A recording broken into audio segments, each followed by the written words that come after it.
Welcome to the deep dive. So today we're tackling something that sounds a bit wrong, doesn't it? Ah. Shorting in a bull market. I mean, isn't the golden rule don't fight the trend? Yeah, that's pretty much standard advice. Absolutely. Like rule number one. But we came across this interesting piece, this source suggesting maybe, just maybe, there are times when it's actually a smart move. Exactly. It's a contrarian take for sure. The argument is that, while everyone's hunting for the next big long, Right. a lot of those might not have much room to run, and shorting these specific vertical pumps could actually be the higher probability play sometimes. Okay, vertical pumps. Let's unpack that. What makes these so special? Why bet against something shooting up like a rocket?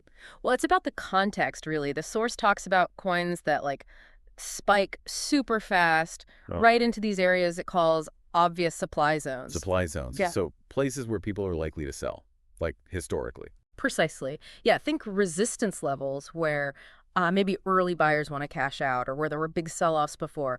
When the price just slams into that ceiling. Like hitting a wall, maybe. Just runs out of steam. Could be, yeah. And there's more to it. The source highlights when this happens alongside really frothy sentiment, like everyone's super bullish, Total euphoria. But the actual fundamentals, maybe they're weak or lagging behind the hype.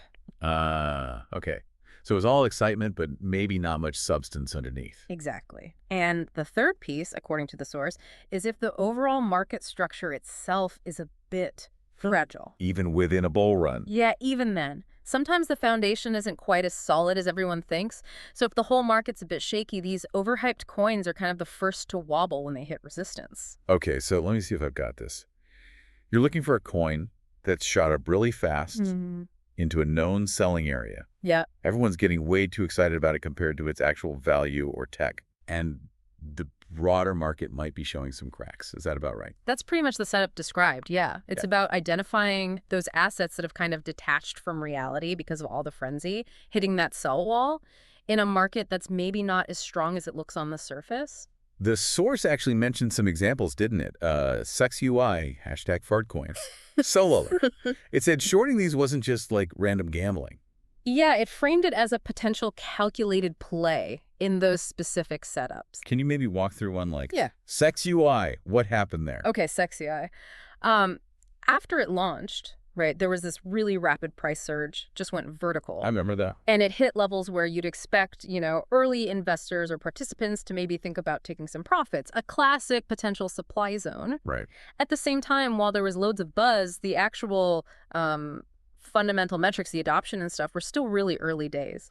And there were some chats going around about its tokenomics, too. So you had that rapid pump hitting potential resistance combined with fundamentals that maybe didn't fully justify that price yet. That's the kind of scenario this framework points to for a possible short. Interesting. So the core message here seems to be about adaptation, yeah? Being flexible. Totally. Source puts it bluntly. The market changed. Adapt or donate. That's pretty direct. It really is. It kind of challenges you, doesn't it? Suggests that just sticking religiously to always long in a bull market might mean you miss things. Or worse, you end up holding on to something that was overcooked and watch it fall back down. You donate your capital back to the market. Pretty much, yeah. It's pushing against that one-size-fits-all thinking. Okay, so wrapping this up, the big takeaway seems to be, while it feels wrong, maybe shorting very specific overextended assets, the ones with weak fundamentals that just went vertical into resistance, could actually be a strategic move. Jim, now. Exactly. Yeah. It's not about shorting everything, but being super selective. Identifying those moments where the hype seems to have gotten way ahead of the actual substance. Makes you think, though. Here's something for you listening to chew on.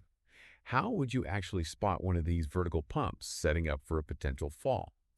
What specific signs, maybe technical indicators or fundamental checks, would convince you that, okay, this looks like hype masking a weak foundation, presenting a possible short?